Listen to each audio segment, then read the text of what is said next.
Okay, we have flexibility versus range of motion, and we want to differentiate between the two.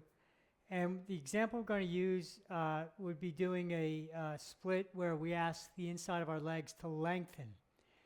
And I'm using sliders just to make it easy because I'm on a rug. So range of motion, people would go as far as they can go.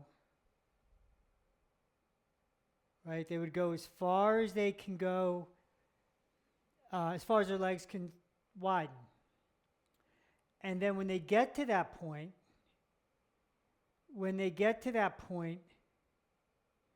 and let's say it's here, they have to use their hands, put down, take the weight off, and come back. So that they're producing a range of motion. And see, we're just keeping the example simple, not including substitution or compensation. So that'll be an example of range of motion. Flexibility would be the ability to lengthen those muscles and then come back using those same muscles. So right about here, I can then squeeze my legs back together and come back. So the example being is any further than the point at which I can bring myself back. Oh, that leg's working better than that leg. Would be like danger zone. So any point that's further than my own ability to bring my legs back, contract and strengthen back, you're basically, they're called micro tears in the ligaments, tendons, and muscles. And then our immune systems take over and patch that up, and that becomes scarred, dense tissue. So a bendable body, and we're going to show you a stretch actually to help make your splits better, because the limiting factor is not the inside of the legs lengthening. The limiting factor would be the ability of the outside of the legs to shorten, right? Because they're shortening while these are lengthening. So we'll show you a stretch for the IT band, which is the gallbladder meridian. So that's a general one-take look at flexibility versus range of motion versus potentially false range of motion. So, John, when people think about flexibility, they absolutely equate it with range of motion, being able to get muscles long into a long position. And what you're basically saying is a lot of the ranges of motions that are produced are false or exaggerated because we don't have the balancing strength to bring us back from that range of motion. Basically, sure. Like in the weightlifting world, when they do, I have an imaginary bar in my hand, bicep strength, right? And they put the weight in their hands, one bar with the weight on it, and then they lift it up. That's determining how much weight these biceps, strength, these can lift. But if you take the bar and you bend your legs, you go down, and you swing them up, you can lift a lot more weight. But they're not isolated. Mm-hmm. And then, you're using your hamstrings, you're using your shoulders, you're using everything. So the idea that you get yourself in a position, an end range, whatever that end range is, and it, varies among people. Your hand over your head, you're reaching up. Are you grabbing a little plate, or are you grabbing a 15-pound, bucket of paint? Right. At what point are you in a danger zone or in a position where the range of motion isn't supported by the structures of your muscles and the ability to contract and, strength, actually, flexibility and strength. I feel like when you look at people producing big end ranges, big ranges of motions, not always, but a lot of times you can tell that they're being very passive in that position. Oh, yeah. And so that's no also resistance, because they want to produce the position and they're not thinking about the strength of the muscles. Really. It's like the difference between a Baryshnikov, flying in splits versus, kind of an ordinary person maybe doing like a yoga pose at a far end range where they've just. Oh, I think that's another question. So when you produce that range of motion, but the muscles aren't actually doing it, where is it happening? How are you getting into that position? Overstretching, muscles, ligaments, and tendons, and so the muscles move us. The joints don't move us. The joints, are there to allow rotation, essentially, for the legs, the feet, the arms, the hands, and the torso, and the neck, and all. It's to allow the rotation, but the muscles produce the movement. And so if the muscles aren't producing the movement,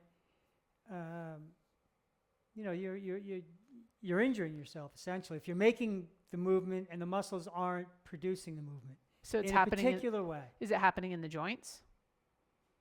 Well, it's always happening in the joints. But in an But it's injurious only way. happening in the joints. I see. And so would that be what hypermobility is? Well, no, that could be differentiation of the over hypermobile ligaments and tendons. Mm-hmm. That doesn't mean the muscles are producing the movement at all. No, that's what I'm saying. The muscles aren't when you have hypermobility. Well, it ends up maybe in arthritis in the joints at one point, or just pain in general. But those people tend to have, movement at the joints, which the joints are connected by, the tendons crossing over the joint from the muscle, and then the ligaments attaching on each side of the. So there might be hypermobility in that tissue in particular, but. So a stretch for the IT band, the muscle that needs to shorten. So we'll do one leg. This is a knee to forehead, simple little stretch. We use resistance because we want to address the fascial tissue. So we'll do the right leg. So we'll flex the right foot, bring it across the left knee. Reach and interlock your hands behind your thigh. And then for resistance, press the leg into your thigh. So I'm pressing this lower leg ankle into the thigh. There's the resistance. And I keep pressing in while I pull in. Then I relax on the way out. So let's do about 8 or so on this one leg. And then we'll go back and we'll check out our split. Because when people want to get into a position, want to touch their toes, they want to, work on the hamstrings because they're lengthening, and they want to do a split with their legs, and then they want to stretch their adductors. But you want to address the muscles that need to shorten. And it's also a big deal in the substitution. Let it go. Okay, so we just did a little short set there on this muscle group on the outside of the right leg. And we'll just see, and you can try this on your own, just see what effect it has. Now, right away, I feel pulling here, and I don't feel anything here. This pelvis is already flexing forward, and this one stays extended.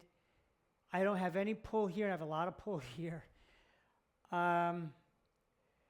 So this is much more comfortable. I'm in a better position on this side. I don't know if you can see it from the camera. It's kind of hard. I can see it. You can see it, yeah. This Totally. is flexed and jammed. So I'm already substituting, overstretching this, and this one's in a better position. This one's straining. So I'm out of my flexibility range. So I'm going to use my hands to come back up. But so that's a really good example of substitution because a muscle won't shorten. And we change this muscle with resistance stretching, and you're in a better position. You're in a better position of strength, better position to hold the position, where the other side's straining and you're going to injure yourself. So that's our balancing muscle technique to stretch the muscle it needs to shorten. in the range. So that's flexibility versus range of motion. One way to look at it to get in positions more safely, in better positions, with more strength too. Yeah, so thanks. You want to do that stretch on both sides, and you want to do 3 sets of 10 reps or as many as you need. The more you do, the better that split will get, and that's one example of the resistance stretching with range of motion versus flexibility.